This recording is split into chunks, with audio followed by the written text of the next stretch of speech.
Salut les gens, bienvenue sur la chaîne All Passion et bienvenue dans le Sud. Alors juste une petite intervention post-production parce que je ne savais pas quelle vidéo j'allais programmer pour aujourd'hui.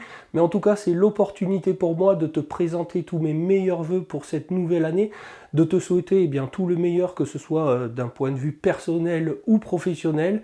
Et surtout de garder la forme et la santé. Quant à moi, je vais essayer de continuer à te proposer du contenu divers et varié, tout domaine confondu. J'essaie de m'améliorer à chaque fois, que ce soit au niveau des prises de vue ou du montage. Merci encore de me suivre dans cette aventure en espérant que vous soyez encore plus nombreux l'année prochaine. Et sans plus attendre, je vous laisse avec le sujet de la vidéo d'aujourd'hui et je vous souhaite encore tous mes meilleurs vœux. Alors, dans la précédente vidéo, je t'avais montré comment on faisait le collage des bandes. Tiens, je te mets le lien par là si tu ne l'as pas vu. Et puis maintenant, on va s'attaquer à faire la charge, la deuxième phase, c'est-à-dire la charge des bandes de tes joints placo. Alors tu vas voir qu'encore une fois, rien de bien compliqué. Alors dans la précédente vidéo, je te disais que peut-être j'allais sans doute faire la charge avec le placo mix, tu sais, le joint tout prêt en seau. Et j'ai regardé, j'en aurais pas assez pour tout faire, et puis je préfère éviter de mélanger les produits entre eux. De toute manière, ce placo mix, je pourrais l'utiliser encore en faire du collage de bandes. Mais là, je vais faire la charge avec le PR4, c'est-à-dire je vais sortir l'artillerie lourde pour faire le mélange dans un seau et te montrer un peu la consistance que ça doit avoir, et puis on va faire la charge des joints ensemble. Allez, c'est parti! Alors je prends mon PR4 et puis je ne vais pas en faire beaucoup parce que je dois avoir 6 ou 8 bandes à faire, donc 3-4 kilos, tu vois.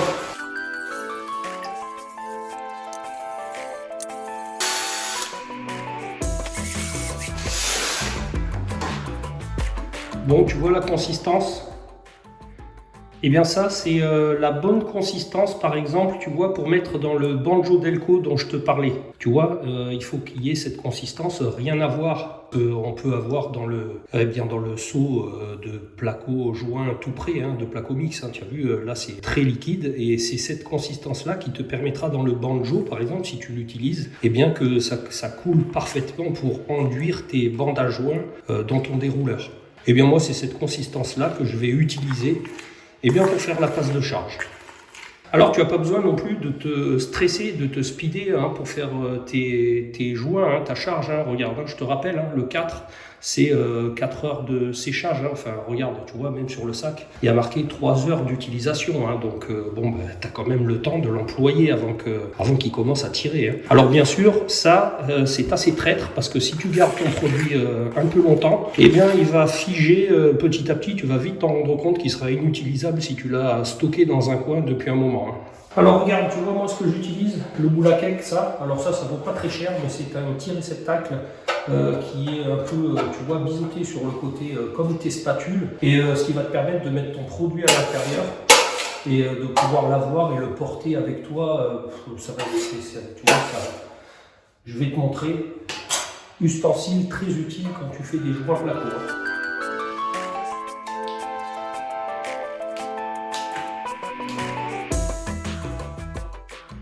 Alors là, pour le coup, tu vois, je vais utiliser la spatule de 15 cm de l'outil parfait, de ma mallette parfaite lisse. Tiens, tu as vu, je ne t'avais pas montré la dernière fois, mais si tu as fixé tes plaques de placo sur des rails, tu sais, du placo style que tu as fait, au bout de la spatule, tu vois, je te montre, il y a un petit embout cruciforme qui te permet, au lieu de te trimballer avec un tournevis, parce que des fois tu vas rencontrer des vis qui seront mal enfoncées, un petit coup avec le manche. Tu as ça sur place, c'est aussi très pratique. Petite astuce qu'ils ont mis sur ça, moi je trouve ça très pratique. Bon, on attaque, tu vois, j'ai mon joint là-dedans, et on va attaquer à faire les bandes. Alors, comme d'habitude, je prends du produit sur ma spatule.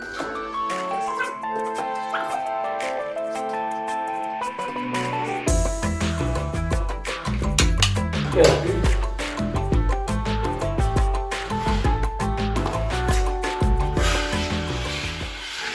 on essuie d'un côté,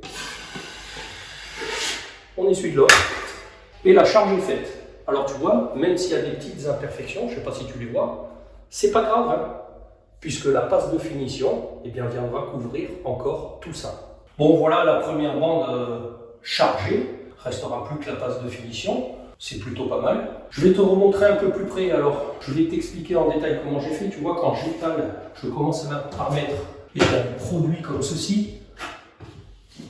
Tu vois? Je vais te montrer sur une petite surface pour que tu comprennes ma technique.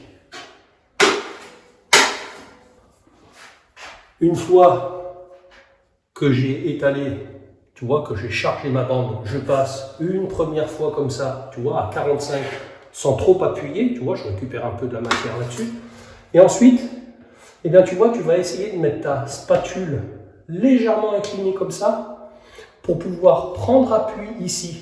Tu vois, le mieux, c'est de prendre appui en étant incliné comme ça, en appuyant très légèrement un peu plus ici, que sur le bout ici, et de venir essuyer comme ceci d'un côté, et faire la même chose de l'autre côté, tu vois, en prenant appui comme ceci, et en venant essuyer comme cela.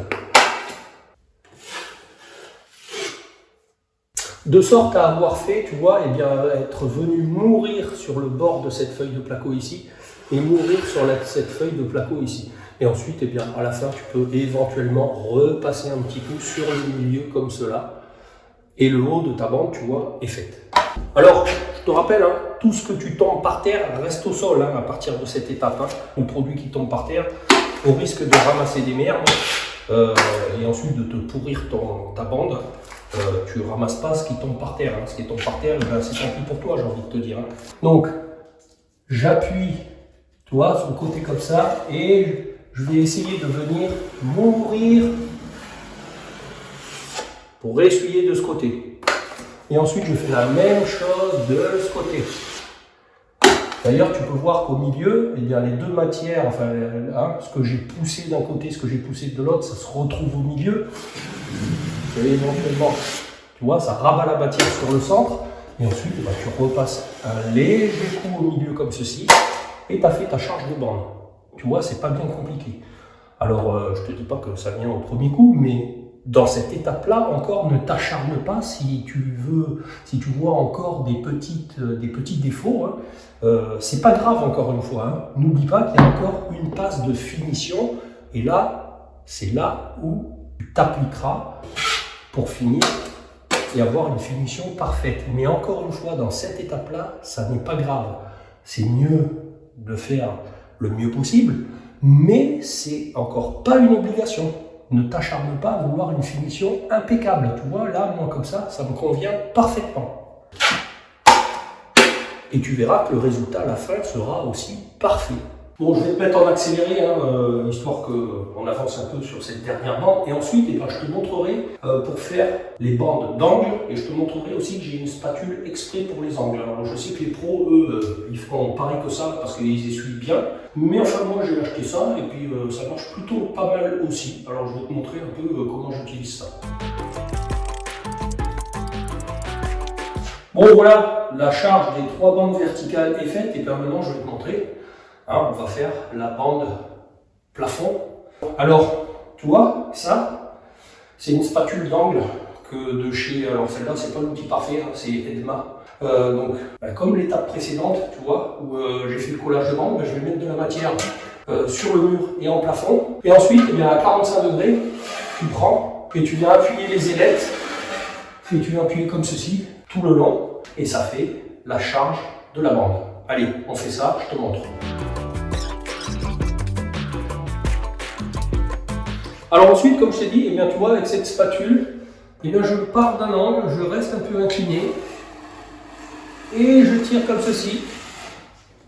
Alors tu vois, je ramasse un peu de produit. L'avantage, c'est d'avoir le moule à cake à côté, là, pour essuyer. Et ensuite, eh bien, quand tu fais la reprise, si tu repars dans plein milieu, eh bien, tu vois, tu viens un peu mourir en prenant appui sur une surface comme ceci. Et en venant petit à petit reprendre appui là où tu dois essuyer. Et bien pareil sur le reste de la bande.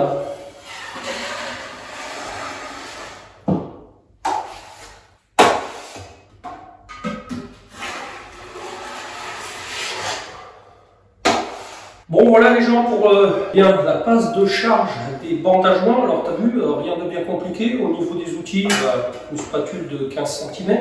Alors la finition, là, tu n'as pas besoin d'en avoir une non plus de l'outil parfait. Il suffit que tu en achètes une quand même de bonne qualité dans ton magasin Brico, mais de cette largeur-là pour faire la passe en tous les cas. Moi, T'as vu, moi j'utilise une spatule comme ça, je sais pas si c'est pas l'outil des pros ou quelque chose comme ça que j'avais trouvé ça.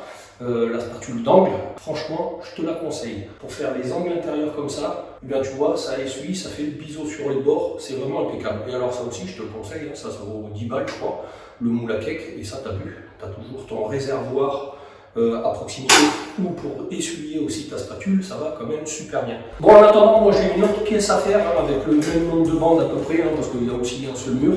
En tout cas, eh ben, j'espère que tu me suivras pour la dernière passe de finition où je te montrerai que j'emploie l'autre enduit dont je t'ai parlé, hein, GDX, hein, formule finition, grain plus fin. Et bien en attendant, j'espère que cette vidéo t'a plu, donc tu me le témoigneras avec un petit pouce, tu me le diras dans les commentaires, tu partageras la vidéo, tu t'abonneras à la chaîne si tu veux voir la suite, que tu peux toujours aller voir mes anciennes vidéos, tu pourras trouver ça utile, divertissant, enrichissant. Et moi je te dis à bientôt pour une prochaine vidéo. Allez, salut les gens.